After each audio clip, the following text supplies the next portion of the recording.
Sir first year के paper मेरे हो गए हैं, तो कोई बच्चा हो जिसे बुक्स चाहिए हो तो मुझे बताइएगा। बड़ा अच्छा सवाल किया आपने। और ये सवाल सुनकर मेरे चेहरे पर आप देख रहे होंगे मुस्कुराहट आई है। वो वजह ये है कि और आप जैसे बहुत सारे लोग मासूम होते हैं और ये गलती कर बैठते हैं, जो फर्स्ट ईयर के बाद या एएस के बाद, ए लेवल्स में एएस करने के बाद और इंटर में फर्स्ट ईयर करने के बाद अगर आपने अपनी बुक्स को किसी और स्टूडेंट्स को दे दिया या आपने उसको बंद करके भी रख दिया, सर ये गलती हो जाएगी। क्योंकि आप ये समझ रहे हैं फर्स्ट ईयर का कोर्स कंप्लीट हो गया है, फर्स्ट ईयर का पेपर भी हो गया है, इंशाल्लाह रिजल्ट भी अच्छा आ जाएगा, उम्मीदें बहुत अच्छी हैं, अल्लाह से दुआ भी कर रहे हैं।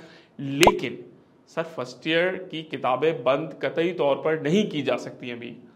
अब जब ये बात की जाती है तो बच्चे पूछते हैं सर क्यों। बेटा ये जो फर्स्ट ईयर और सेकंड ईयर या एएस A2 है, इवन के आपका मैट्रिक और ओ लेवल्स भी आपके यूनिवर्सिटी एडमिशन टेस्ट में सिलेबस में काउंट होता है। तो वो तमाम स्टूडेंट्स जो कि इंजीनियरिंग या मेडिकल कॉलेजेस में जाना चाहते हैं तो उनका टेस्ट इन्हीं किताबों से आता है और इन्हीं की रिवीजन करनी होती है, डिफरेंट स्टाइल में करनी होती है। जब क्लासेस में हमारे पास स्टूडेंट आता है तो हम उसको मुख्तलिफ स्ट्रैटेजी सिखाते हैं, लेकिन पढ़ना उसने ये किताबें होती हैं, ये किताबें पढ़ता है, यहाँ से वो अपना कोर्स रिवाइज करता है। डेफिनेशंस, कॉन्सेप्ट्स जो जो उसने फर्स्ट ईयर में एएस में बनाए थे वो तमाम कॉन्सेप्ट आपको रिवाइज करने होंगे। जब रिवीजन की बात आती है तो सबसे इंपॉर्टेंट चीज होती है कि जितना आपने डिले किया, फॉर एग्जाम्पल अभी आपके पेपर्स कंप्लीट हुए हैं, अब आप ये किताबें अगर एक साल बाद उठाएंगे, मार्च में उठाएंगे, अप्रैल में उठाएंगे, फरवरी में उठाएंगे, तो ये बहुत डिले हो जाएगा और उस वक्त तक A2 और सेकेंड ईयर आपके सर पर होगा।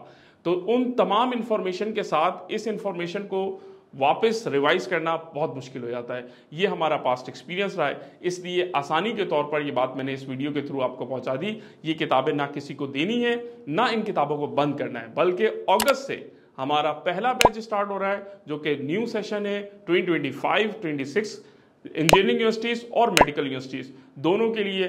आप ये सेशन ज्वाइन करें, इसमें सैटरडे संडे अपनी क्लासेस लें और साथ में इन किताबों को रिवाइज करें ताकि फर्स्ट ईयर सेकेंड ईयर दोनों बहुत अच्छा हो जाए और यूनिवर्सिटी का एडमिशन भी आपका एक टॉप नॉच यूनिवर्सिटीज़ में हो जाए।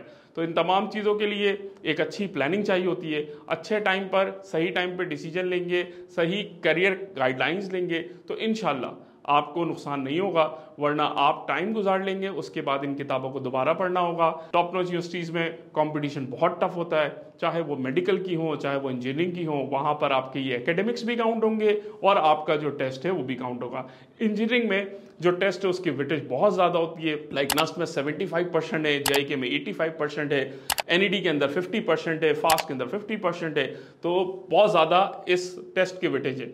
तो जितना काम अभी आपने कर लिया है इतना ही काम मजीद आपको करना है। ये आसान उस वक्त होगा जब इस रिवीजन को आप क्विकली स्टार्ट ले लेंगे। अगर आपने इसमें डिले किया तो ये रिवीजन करना आपके लिए मुश्किल होगा। तो फर्स्ट वीक ऑफ अगस्त से हम फर्स्ट ईयर की रिवीजन स्टार्ट करें और साथ में मंडे से लेकर फ्राइडे तक हम अपने सेकेंड ईयर को कंटिन्यू रखें। ये बेहतरीन प्लान है, ये बेहतरीन स्ट्रैटेजी है। इंशाल्लाह दिसंबर में होने वाले डस्ट में भी आप शामिल होंगे और इसके अलावा जितने भी इंजीनियरिंग के टेस्ट हैं या मेडिकल यूनिवर्सिटीज़ में MCAT देना है तो बहुत अच्छे से आप उसकी तैयारी कर लेंगे, बहुत सारी दुआओं के साथ कि अब जो आपका सफ़र स्टार्ट हो रहा है थोड़ा मुश्किल है, लेकिन प्लानिंग के साथ इंशाल्लाह आसान हो जाएगा। जज़ाकल्लाह खैर। अस्सलाम वालेकुम।